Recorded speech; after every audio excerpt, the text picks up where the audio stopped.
Okay, LMTV Uganda program ebeera step buzz sonsomula wano okaba nange mugama mutsa abalungi mwena kalantini ebayisa etya bannange mutsonyi okubanga tubadde nga tetubakwasaganya magezi nga tetubaweereza naye nga we mubimanyi nti kalantini lockdown bwebityo nenga waliwo akalango kenjagala okuyisa ogwo wennanga oyagala okukwatira emikolo oyina birthdays oyina embaga oyina ekyo oyagala kusurprising amwagalawo naye ng'oyagala omukwate mu kabagaako kakati nno aba King Montage bo bavuddeyo beewaddeyo kubanga bakukwasaganyiza mu buli kimu omwono nga mwosanga mwana mulenzi Lawrence akyasinza okuba ekifaananyi buli wamu gwe w'omulabira naye nga gwe wena abeera amwetaaze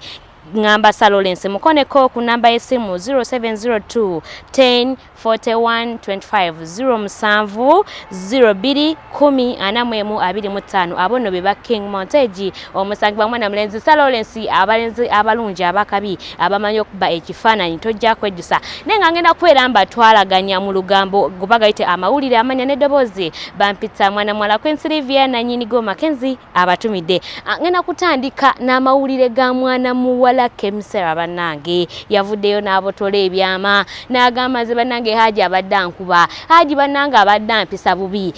ebyomunju bagamba tebitotulwa naye mwana muwala akyamuyitiriddeko nnyo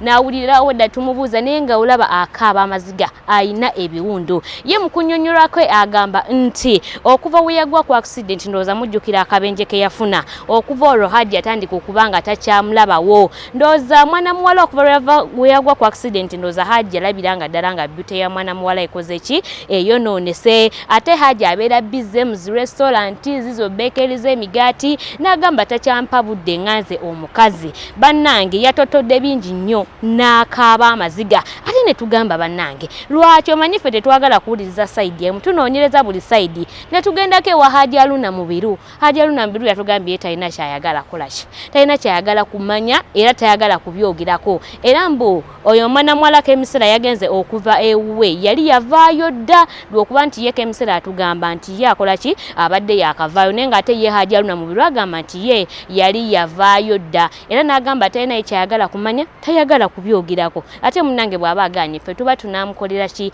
naye nga mwana muwala ali munako akaaba amaziga era agamba bamubanja n'omubanja emyezi 3 n'agamba gwe wenna ali eyo eyeetaaga oba ayagala okumuyamba oba nga weetaaga omuyimbi osobola okugenda n'omukwatako n'asobola okubeera ate nga naye ayimuka ebyo ebifaananyi bibeera ku sikirini bye bya mwana muwala Kemisera wamu ne Hajji Haruna mu biru baawe ate nga y'abadde manager wenjogerera kati takyaliyo mu production.